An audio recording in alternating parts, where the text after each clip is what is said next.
For almost 40 years, the Predator has been one of the most terrifying, most unstoppable hunters in sci-fi history.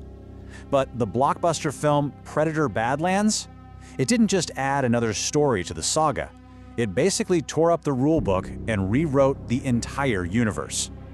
You know, since the very beginning, the whole lore has been built on this one solid foundation. It's a code of honor that comes straight from the Yautja themselves. It's simple, right? They're the galaxy's apex predators. They hunt, they take trophies, and they don't answer to anybody. It's an ironclad rule that has defined every single movie, until now. But what happens when you just throw that all out the window?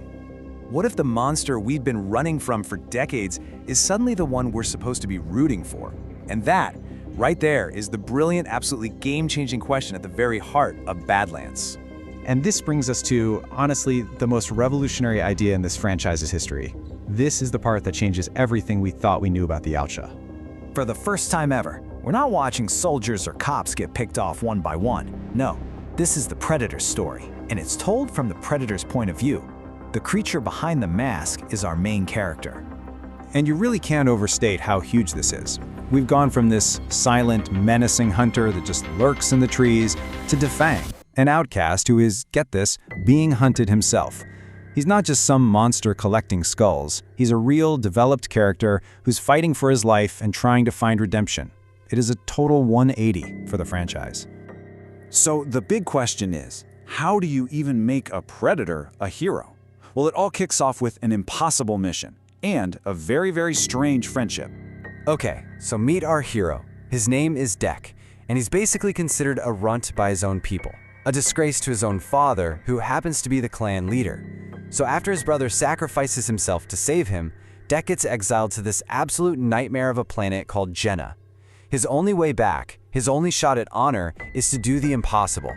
Hunt and kill the Kalisk, a creature so terrifying that even the most hardened predators want nothing to do with it. So he's on this death planet, stripped of all his cool, advanced weapons, and he runs into the most unlikely ally you can imagine, an android named Thea, or what's left of her anyway. She was literally ripped in half by the very same creature Dek is supposed to hunt. They're both broken, and they both need each other to survive, and that fragile partnership becomes the real heart of the movie.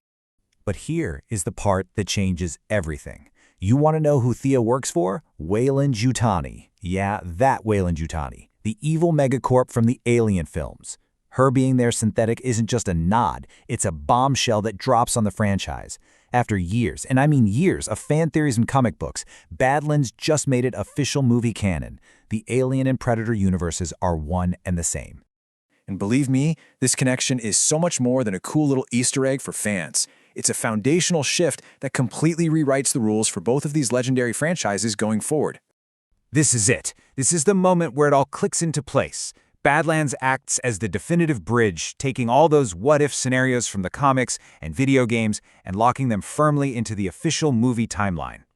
And the film weaves these worlds together so deliberately. I mean, first off, you have Weyland-Yutani on this random planet, which confirms they know about way more than just xenomorphs. Then you've got Taya, a synthetic who directly mirrors the androids we see in the Alien series. It's all designed to build a legitimate in-universe foundation for what we all want to see. A proper future throwdown between a xenomorph and a predator. Okay, so the lore is rewritten, the universe is bigger than ever. What's next? Well, thanks to the insane success of Badlands, the future is looking, well, pretty wide open. Let's talk money for a second. The film pulled in $185 million worldwide. In Hollywood, a number like that doesn't just talk, it screams, give the people more of this. And it wasn't just about the money, not at all. An 86% from critics is fantastic, but that 95% audience score, that's the highest in the entire history of the franchise. Fans didn't just like this new direction, they absolutely loved it. And all that success has really lit a fire under the franchise's future. The director, Dan Trachtenberg, has already confirmed he's working on his next secret Predator film. There have been actual official talks to bring Arnold Schwarzenegger back as Dutch, and a sequel to Prey is still very much on the table. The hunt is definitely not over. So what about that ultimate crossover we've all been waiting for?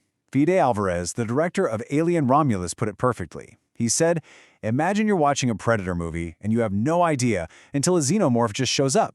He said you'd go crazy. And you know what? With the groundwork Badlands has laid, that dream is closer than it has ever been.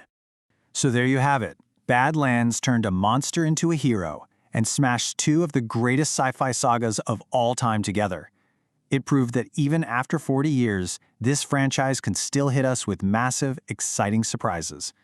Which really only leaves us with one final thought. With an entire universe of possibilities now on the table, what or who should the Predator hunt next?